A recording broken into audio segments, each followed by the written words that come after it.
Assalamualaikum warahmatullahi wabarakatuh. Oke guys, kembali dengan Hacu di sini dan semoga kalian baik-baik saja. Nah, di video kali ini aku akan membahas sebuah cerita. Nah, di mana cerita ini ditulis oleh Bang Didit Galaraka. Nah, kalian bisa mampir ke akun sosial medianya dia. Nah, cerita ini berjudul Kualat di Gunung Merapi. Nah, si cerita ini kita akan mengikutin perjalanan, yaitu perjalanan Dipta bersama teman-temannya mendaki gunung. Penasaran sama ceritanya? Kita simak videonya sampai habis. Nah, di cerita ini tuliskan ada seorang pria yang bernama Suryana Pradipta atau biasa dipanggil dengan nama Dipta. Nah, si Bang Dipta ini usianya kira-kira 29 tahunan lah. Nah, awal mulanya si Bang Dipta ini suka mendaki karena waktu perkuliahan. Nah, di masa itu ada temannya yang bernama Yoyo. Nah, si Bang Yoyo ini memperlihatkan views puncak Cikuray. Pas waktu itu tiba-tiba si Bang Dipta ini merasa terpelet, merasa teracuni pikirannya karena setelah melihat view puncak Cikuray. Nah, dari situlah Bang Dipta mulai tertarik dengan pendakian. Nah, dia pun sering mendaki ke Cikuray, ke Ciremai, dan gunung-gunung lainnya bersama si Bang Yoyo ini. Singkat cerita, beberapa bulan telah berlalu. Nah, tiba-tiba ada suatu momen, ada suatu hari di mana si Bang Yoyo ini ngechat ke Dipta bahwa isi chatnya tuh kayak gini: "Dip, muncak yuk ke Gunung Merapi, ayolah muncak lah. Udah lama nih kita gak muncak, yuk mumpung libur." Nah, si Bang Dipta ini jawab, "Ayo kita muncak bareng." Nah, singkat cerita dibuatlah perencanaan untuk pendakian. Nah, dan si Bang Dipta ini ingin mengajak beberapa temannya yang bernama ada Ibang, ada Gundil, ada Mulki, dan ada Kucai. Nah, mereka ini adalah teman masa perkuliahannya si Bang Dipta ini. Nah, setelah itu dan tim untuk pendakian pun kan dibuatlah tim untuk pendakian. Dan si Bang Dipta ini merasa semangat banget ingin muncak ke Gunung Merapi. Meskipun pada awalnya si Bang Dipta ini merasa kayak cemas gitu, kayak kayak merasa khawatir dikarenakan ada kabar bahwa beberapa tahun yang lalu ada insiden di mana ada seorang pendaki yang meninggal terpeleset di puncak Gunung Merapi, yaitu di puncak Garuda. Nah, kewas-wasannya pun tidak sampai di situ guys. Dikarenakan apa? Dikarenakan orang tuanya Dipta pun juga merasa cemas ke Dipta ini. Kalian tahulah bagaimana kewas-wasannya orang tua ke anaknya. Takut anaknya hilang, takut anaknya meninggal di pegunungan, takut anaknya gak bisa pulang. Apalagi setelah mendengar berita bahwa ada kejadian, yaitu tragedi di mana ada seorang pendaki yang meninggal di puncak Gunung Merapi. Nah, dan setelah itu ibunya pun bilang, "Nah, kamu gak usah muncak, nah, ibu khawatir, ibu cemas." Lah, kalian tahu lah bagaimana kata-kata orang tua ke anaknya. Nah, di sini bukannya si Dipta ini membangkang atau ngelawan orang tuanya ya, tapi si Bang Dipta ini dijelasin lah bahwa dia ini meyakinkan orang tuanya untuk bisa pergi ke puncak bersama teman-temannya guys. Nah, setelah si Bang Dipta ini berizin lah, singkat cerita tibalah teman-teman Bang Dipta ini kumpul di rumah Bang Dipta untuk persiapan melakukan pendakian. Nah, singkat cerita mereka pun tibalah di depan rumahnya Dipta. Nah, di sini biasa mereka melakukan pengecekan kayak logistik, barang-barang, ada yang ketinggalan enggak gitu. Kayak ini semualah peralatan, kayak nesting, kayak yang semuanya mereka periksa. Dan akhirnya benar aja gak ada yang ketinggalan. Semuanya udah lengkap, udah komplit dan fix, tinggal pemberangkatannya. Nah, setelah itu tibalah seorang pria yang datang menghampiri, yaitu Mulki, temannya Dipta nih. Nah, si Mulki ini bilang bahwa si Mulki ini ingin mengajak dua orang lagi, yaitu seorang yang bernama Desti, ya Desti ini pacarnya si Mulki ini, dan satu lagi Ega, yaitu Ega ini teman Mulki juga, yaitu teman masa SMA-nya. Dan dia bilang bagaimana gue ingin ajak dua orang ini gak apa-apa kan? Nah Dipta ini bilang, boleh aja lo ajak teman lo, tapi bisa jamin kan bahwa temen lo ini gak akan macam-macam nanti di gunung. Kalau Desti sih kita kan udah tahu. Nah kalau si Kay ini kita kan gak tahu. Nah si Mulk ini bilang, iya tenang aja, nanti gue jamin lah dia gak akan ngapa-ngapain. Nah singkat cerita, tibalah waktu pemberangkatan. Nah mereka ini berencana untuk melakukan pemberangkatan yaitu pada hari Rabu jam 7 malam. Nah tibalah hari Rabu. Nah waktu itu mereka berkumpul jam 6 di stasiun Kiara Condong itu. Tibalah maghrib mereka sholat. Setelah sholat, nah temen si Mulki ini yang bernama Ega belum datang-datang guys. Nah si Mulki ini belum datang-datang. Kemana dia? Padahal sudah janjian bahwa sebentar lagi akan melakukan pemberangkatan. Kemana nih si Ega ini? Nah singkat cerita, tak lama dari itu tibalah seorang laki-laki dengan topi koboynya, baju flanel kotak-kotak kan, jaket banget pokoknya, topi koboi, baju flanel, celana jeans pendek, sepatu. Nah sepatunya ini sepatu pendaki ya, sepatu yang tinggi itu kan. Nah tibalah si laki-laki ini menghampiri mereka. Oh ternyata laki ini adalah Ega. Nah si Ega ini gabunglah ke mereka. Biasa kan mereka salam-salam ke mereka dan kenalan lah, mereka sering kenalan. Setelah itu nah si Mulk ini biasa kan pertemuan sama sobat gitu, pertemuan sama sahabat. Nah semoga ini lama gitu berbincang sama si Ega. Nah mereka itu berbincang berdua gitu sampai nyeritain masa lalu, kejadian-kejadian masa SMA kayak gitu. Tiba-tiba di suatu momen si Ega ini omongannya tuh rada ngawur gitu. Omongannya tuh rada menuju ke arah yang sensitif banget kayak gitu. Nah si Ega ini bilang bahwa di Gunung Merapi bisa nemu setan apa aja ya bro gitu kan, sahutnya. Dia bilang dengan santuinya kan, dengan laga koboynya dia bilang, di Gunung Merapi bisa nemu setan apa aja sih bro. Nah lantas teman-teman Dipta pun ya, mereka pun tiba-tiba kaget itu dan melirik ke Ega. Nah sambil ngata sinis ke Ega, mereka bilang, sempral banget nih orang.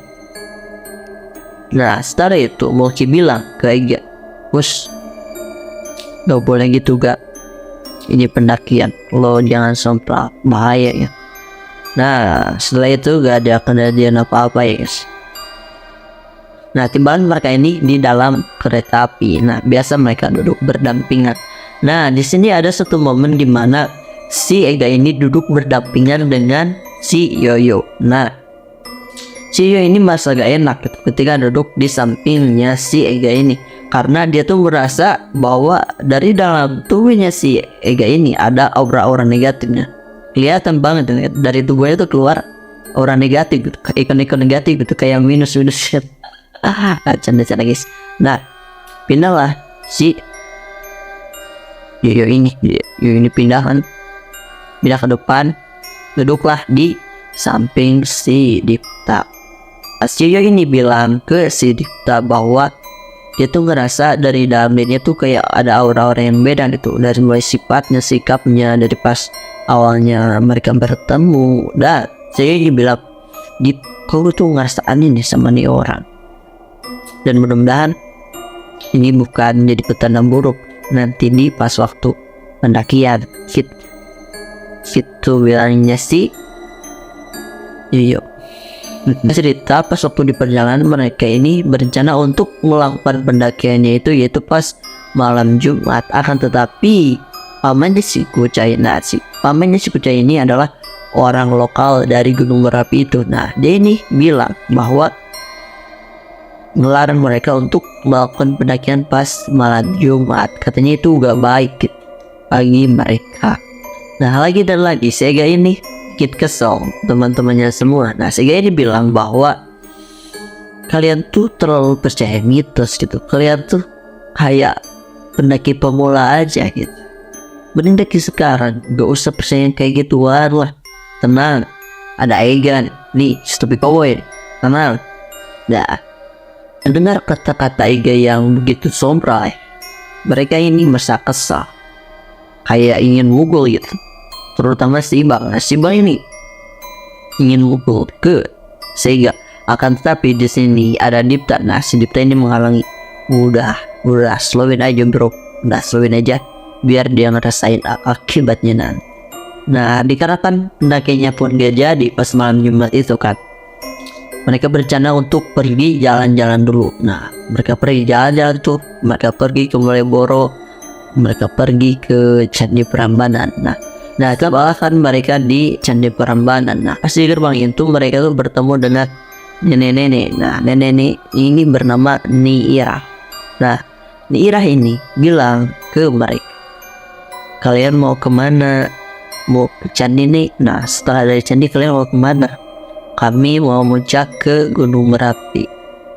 Mendengar mereka mau ke puncak, nah Nyi Irah ini tiba-tiba bilang, Nyi Irah ini bilang dengan bahasa Jawa yang artinya, selama bau busuk itu ada di antara kalian, jangan harap kalian akan selamat. Nah, dan mereka pun terkejut. Dan Dipta ini bilang, bau apa coba? Padahal kan gak ada bau apa-apa kan di antara kita.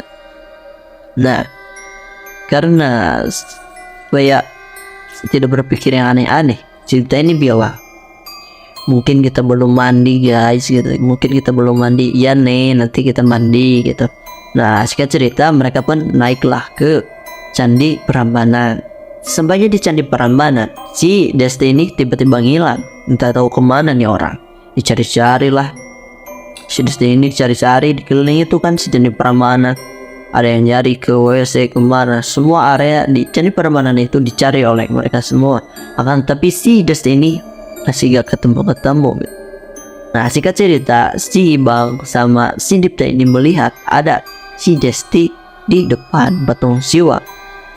Tetap aja kosong, dia berdiri kayak patung itu. Dia berdiri di ruangan yang cukup lembab. Mereka panik kan, tanpa berpikir panjang, si Desti ini mereka gotong ke luar candi kan. Digotonglah si Desti ini. Semuanya di luar, ditepuk-tepuk kan pipinya si Desti ini. Bangun itu, bangun apa gitu. Apalagi si Mulki. Nah, si Mulki ini merasa cemas kan karena dia baca nih, bangun gitu ya, kayak gitu lah. Bagaimana cemas orang pacar gitu. Bangun gitu, bangun. Nah, galau kemudian si Desti ini bangun sambil terkejut. Nah, jadi si Desti ini melihat orang-orang kerajaan. Nah, kalian tahu orang-orang kerajaan pakaiannya kayak orang-orang kerajaan yang bawa tongkat itu, ada yang bawa tombak kayak gitu kan, sambil membawa sesajen. Nah, sesajen tuh kayak gini. Nah, sambil bawa sesajen di area candi itu. Tanpa berpikir panjang, si teman-temannya ini kan bilang, udah jangan dipikirin, udah istighfar, diminumin air oleh si Mulki ini ke si Desti ini. Dan akhirnya rasa cemas si Desti ini pun hilang, perlahan-lahan hilang, dan akhirnya lupa kejadian itu. Nah, sepulangnya dari candi itu, mereka berencana untuk menyimpang dulu ke saudaranya Gundil, yaitu Mas Irwan. Nah, akhirnya Mas Irwan ini ditelepon lah oleh si Gundil ini bahwa mereka ingin nyimpang nginep dulu di rumahnya si Mas Irwan ini. Nah, setelah kemudian muncullah mobil Avanza kan, warna hitam datang menghampiri mereka. Nah, besar baik inilah Mas Irwan. Nah, singkat cerita, tibalah mereka di rumahnya Mas Irwan. Biasa mereka istirahat, ada yang lagi minum, ada yang lagi beres-beres, ada yang lagi ngecek packingan. Nah, tiba-tiba ada di suatu momen. Nah, di momen ini ada si Desti ini kok ngerasa beda banget. Ada yang beda dari si Desti ini, kayak ingin mengungkapkan sesuatu ya, dari dirinya ini. Nah, ternyata si Desti ini lagi dalam keadaan head. Nah, mendengar pernyataan si Desti itu membuat suasana di tempat itu menjadi canggung. Nah, di satu sisi mereka berpikir bahwa mereka tidak mau kualat ketika menghadapi mitos yang bagaimana ketika mereka mendaki bersama orang yang lagi head. Akan tetapi di sini mereka juga merasa gak enak itu, merasa gak kompak gitu. Kayak gak kompak kalau mereka mendaki gak bareng-bareng gitu. Kalau mereka mendaki gak komplit gitu. Nah, menghadapi situasi yang jauh itu, tiba-tiba ada satu usulan. Nah, usulannya itu dari Dipta. Nah, Dipta ini bilang, Des, bagaimana kalau kamu tuh gak usah ikut daki aja gitu. Mendingan kamu di sini aja di rumahnya Mas Irwan gitu. Kan ada istrinya Mas Irwan juga di sini. Gitu. Kalau kamu ingin daki, ya udah nanti aja gitu. Di lain waktu gitu. Maksudnya Dipta. Nah, setelah itu lagi-lagi si Ega ini bikin kesal. Dia bilang, masih percaya takhayul aja. Udah gue bilangin, lu udah percaya yang kayak gitu-gituan. 10 tahun nih, 10 tahun gue daki gak ada yang kayak gituan. Udah mending kayak aja si Desti. Gak usah percaya tahayul. Berdebatlah di situ si Ega sama si Dipta ini berdebat adu argumen kayak ini itu sampai suatu momen dimana si Ega ini berkata-kata kasar nih ke si Dipta ini. Mendengar kata-kata kasar si Ega ini ya, si Bang ini langsung nasta naik dah. Dia bilang ke si Ega, bilang apa? Dipukuli lah si Ega ini oleh si Ibang. Nah, setelah dipukuli, dia bilang, gua dari tadi nahan supaya gak mukul. Udah dikasih hati, tapi lo gak paham-paham.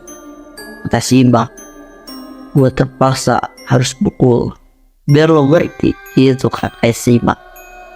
Nah, menghadapi situasi yang kacau itu, si Mas Irwan ingin mengain mereka, ingin cari jalan keluarnya, ingin cari solusi yang terbaik gitu. Nah, Mas Irwan ini mendatangkanlah sosok kakek-kakek. Nah, si kakek ini adalah sesepuh dari kampung itu. Nah, singkat cerita diceritainlah bahwa kejadiannya seperti ini dan minta solusinya seperti apa, dan mohon dikasih jalan yang terbaik gitu. Nah, mendengar cerita dari mereka, si Mbak ini bilang, jadi kamu ya yang bernama Desti. Nah, jadi gini aja, jika kamu jika kamu maksa gitu, pengen ikut, bisa jadi nyawa teruai. Mendengar kata-kata si Mbak ini, mereka pun jadi terkejut, mereka pun jadi kaget, apalagi Desti. Di sini Desti suasananya menjadi gelisah, khawatir, cemas, bingung, dan dipenuhi dengan rasa takut. Akan tetapi dia ini kan orang yang ngeyel, si Desti ini orang yang ngeyel. Dia pun berusaha ingin meyakinkan bahwa minta untuk dibolehin ikut. Nah, setelah mendengar kata-kata Bang Moso ini, tiba-tiba si Desti ini ngelihat ke pacarnya yaitu si Bos. Dia bilang, jika aku gak jadi muncak, mending kita putus. Mendengar kata-kata itu, si Boki ini menjadi kaget dong dia. Ya kaget, dia bingung, dia cemas. Dia harus gimana menghadapi situasi ini. Dan mohon-mohonlah si Boki ini ke Simba, Bah, saya mohon itu cari jalan keluarnya supaya Desti ini bisa ikut. Ya dasar nih dua orang bucin itu. Wah, kita dia mohon-mohon tuh kan, bagaimana cerita solusinya ya, bagaimana caranya. Nah, lama kemudian si Bawasa ini berpikir kayak baca-baca apa kayak gitu, berpikir lah. Nah, di sini si Bawasa ini bilang, jika kalian tetap maksa, jika kalian tetap kekeh ingin ajak Desti muncak, ada beberapa syarat yang harus kalian lakukan. Yang pertama, kalian harus jaga Desti baik-baik. Kalian harus bertanggung jawab atas kehadirannya Desti ikut di pendekan kalian. Jagain dia kemanapun, jangan sampai dia tinggalin. Pokoknya kalian harus jagain dia sepenuhnya gitu. apabila terjadi apa-apa, fokus lindungi Desti gitu. Karena apa? Bisa jadi akan terjadi sesuatu hal yang di luar nalar. Pokoknya kalian harus jagain Desti dengan baik-baik, dan Mbah di sini akan doakan kalian semoga kalian perjalanannya bisa selamat. Sambil menghela nafas, si Mbah Wongso ini bilang semoga kalian selamat. Nah, akan tetapi si Mbah Wongso ini merasa kayak terheran-heran, kayak merasa gak percaya gitu dengan pendakian mereka. Dan jadi si Mbah Wongso ini bilang bahwa meskipun kalian kompak jaga si Desti, tapi Mbah ini tidak percaya. Nah, si Mbah Wongso ini tidak percaya bahwa ada salah seorang di antara kalian yang tidak ada di sini. Ini membuat Abah menjadi takut gitu, takut bagaimana keadaan pendakian kalian gitu, takut bagaimana nantinya di pegunungan, takut bagaimana nanti perjalanannya kayak gitu kan. Nah, mereka pun terkejut kan, mereka melihat ke sana ke samping, lihatlah dihitung satu-satu kan, benar aja si Ega tiba-tiba ngilang entah kemana. Dicari-cari tuh kan si Ega di depan rumahnya Mas Irwan, di pinggir rumahnya, belakangnya, di WC-nya, di ruangannya juga gak ketemu tuh si Ega ini. Nah, setelah itu Mbah Wongso ini bilang pada mereka bahwa kalian harus hati-hati ya, kalian harus bisa menjaga diri, kalian harus baik-baik, karena Mbah menduga bahwa si Ega ini ada maksud lain, ada maksud buruk. Itu saja dari Mbah, selebihnya Mbah serahkan kepada kalian, dan Mbah doain Mbah semoga perjalanan Ujak besok kalian bisa berjalan dengan selamat, pulang dengan selamat. Amin ya Allah ya Rabbal Alamin. Nah, tibalah keesokan harinya dan akhirnya mereka pun berangkat. Nah, sebelum berangkat biasa mereka pamitan ke keluarganya Mas Irwan, ke istrinya kan. Mereka pamitan dan akhirnya mereka pun diantarkan oleh Mas Irwan. Mereka naik ke mobil Mas Irwan dan akhirnya mereka berangkat. Di perjalanan mereka nyimpang dulu di pom bensin. Nah, di pom bensin ini si Dipta ini kebetulan pengen kencing kan. Dia turun kan dari mobil, dia masuk ke WC. Sepulangnya dari WC dia ngeliat ada sosok Nyi Irah di kejauh dari mobil Mas Irwan ini. Jadi si Dipta ini ngeliat bahwa Nyi Irah ini natapnya tuh terus ke mobilnya Mas Irwan itu, kayak ngeliatin mobil Mas Irwan. Tak selang beberapa lama ada mobil besar lewat, lalu tiba-tiba Nyi Irah ini ngilang gitu saja. Kaget dong si Dipta, aneh, apa perasaan gue aja gitu kan, kayak si Dipta ini. Nah, tanpa berpikir panjang dia pun masuk ke mobil dan sama yang di mobil diceritain lah ke Yoyo, dan dia bilang, yo tadi gue lihat Nyi Irah itu, apa beneran ya apa bukan, atau hanya halusinasi gue aja kan, kata si Dipta ya. Kata si Yoyo ini bilang, udah mungkin Nyi Irah emang lagi jalur kesini naik angkot atau naik apa, nah dilupain lah kejadian itu. Nah, singkat cerita tibalah mereka di pasar Koko. Nah, di sini mereka nyimpang lagi bahwa mereka ini ingin beli logistik karena logistik yang kemarin kan udah habis kepakai kan.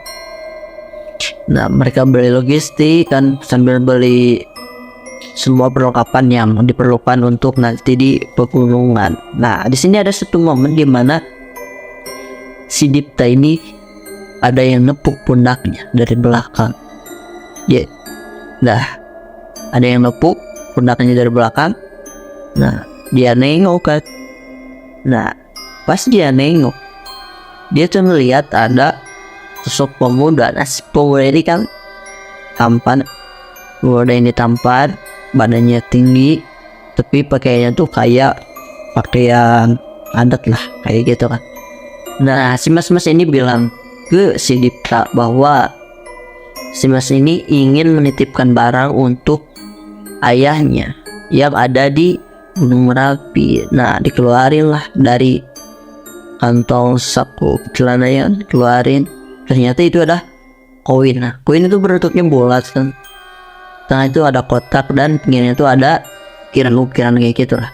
Nah, si Dipta pun sama kayak kaget gitu, kayak pertama kali lihat koin kayak gitu kan. Nah, si Mas ini bilang, saya nitip koin ini untuk bapak saya nanti di Gunung Mas. Sama ini nih, ini kayu, sama titipin juga untuk bapak saya di Gunung Mas, boleh kan? Nah, tanpa berpikir panjang si Dipta ini bilang, mohon maaf nih Mas sebelumnya, mohon maaf ya, tapi boleh gak kalau barang ini saya anterinya gak kecepatan itu, karena kan saya lagi mau daki gitu kan. Gak apa-apa kan Mas? Nah, si Mas ini bilang, iya gak apa-apa asalkan si barang ini nyampe ke ayahnya. Nah, setelah itu si Masnya ini juga bilang, tapi Mas jangan dikasih tahu teman-teman Mas ya. Kaget dong si Dita ini, kok bisa tahu nih orang bahwa gue daki sama teman-teman gue? Udah mungkin dia lihat tua turun dari mobil kan, kiranya pikir si Dita ini. Setelah itu si Mas ini pergi. Nah, dan si Dita ini langsung pulang lah dari pasar bertemu dengan teman-temannya. Nah, sesampainya si Dipta ini berkumpul dengan teman-temannya, ditanyalah sama si Ibang itu sama teman-teman yang ditanya lah, itu apaan sih Dip kan? Itu apaan sih Dip? Ini gua nemu gitu, gua nemu ini gitu, kayak enak aja gitu buat daki gitu, bagus juga bentuknya. Oh, kirain apaan gitu kan, kayak kata si Ibang. Nah, singkat cerita, tibalah mereka di base camp pendakian. Setibanya di base camp ini, mereka berkumpul dan mereka pun mengucapkan terima kasih ke Mas Irwan yang sudah bela-belain gitu kan, udah bela-belain anterin mereka sampai ke base camp. Dan nah di sini Mas Irwan juga kasih wejangan ke mereka bahwa kalian harus hati-hati, harus jaga diri, harus kompak, jangan tinggalin satu sama lain. Nah, setelah itu Mas Irwan pun lalu pulang. Nah, singkat cerita mereka pun berkumpul dan di sini dibuatlah koordinasi gitu. Dibuatlah kayak tugas-tugas kayak gitu kan, posisi nanti buat meneki itu kayak gimana gitu kan. Nah, di sini si Dipta ini sebagai sweeper. Nah, si Dipta ini memantau dari belakang.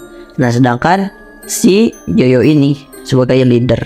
Nah, setelah itu mereka berdoa semoga berjalan dengan baik dan diberikan kelancaran, tidak ada halangan.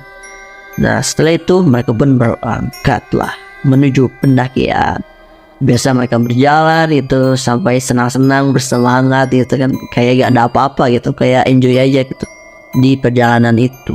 Tak lama kemudian tiba-tiba si Yoyo ini yang sebagai leader kan, yang berada di depan, dia lari itu kan, dia lari dan mereka pun tak kayak kaget gitu, kok aneh gitu, ketika si Yoyo ini kok tiba-tiba lari gitu aja. Dia lari ke mulut jalur pendakian, dia lari, dilihatin lah sama mereka, wih Yoyo lari gitu, dilihatin sama mereka gitu. Nah, Yoyo ini lari ke ada sosok nenek-nenek, diperhatiin lah sama mereka kan. Lama kelamaan kok mereka tuh kayak gitu kan, kayak tahu si nenek itu apa. Nah, disamperin lah oleh mereka. Nah, Yoyo ini lari, tiba-tiba langsung meluk gitu. Dia meluk ke si nenek itu. Nah, si nenek itu adalah Nyi-Irah. Si Yoyo ini peluk itu Nyi-Irah kan, dipeluk lah si Yoyo ini sama Nyi-Irah. Kalian tahu, bayangkan aja kan, kayak seorang ibu meluk anaknya itu, dipeluk lah. Nah, si Nyi-Irah ini bilang ke si Yoyo sambil peluk tuh si Yoyo dengan erat sambil nangis tuh Nyi-Irah. Nah, kamu harus pulang gitu, gak usah mendaki gitu, kamu harus pulang. Dijawab oleh si Yoyo, iya nih, nanti aku pulang setelah nganterin mereka mendaki gitu, kata si Yoyo. Mendengar kata-kata itu, si Dipta tuh merasa kaget, kok aneh, baru aja mau mendaki kok sudah disuruh turun. Apa ini? Apakah ada pertanda? Apakah Nira ini akan membantu mereka? Apakah ini pertanda bahwa mereka dilarang untuk daki gitu, dilanjutin? Siapa yang penasaran? Tonton video selanjutnya. Oke guys, sekian untuk video kali ini. Mudah-mudahan kalian pada suka. Jangan lupa subscribe, like video ini. Yuk merapat di video selanjutnya. Gua Hashim Misteri. Bye bye.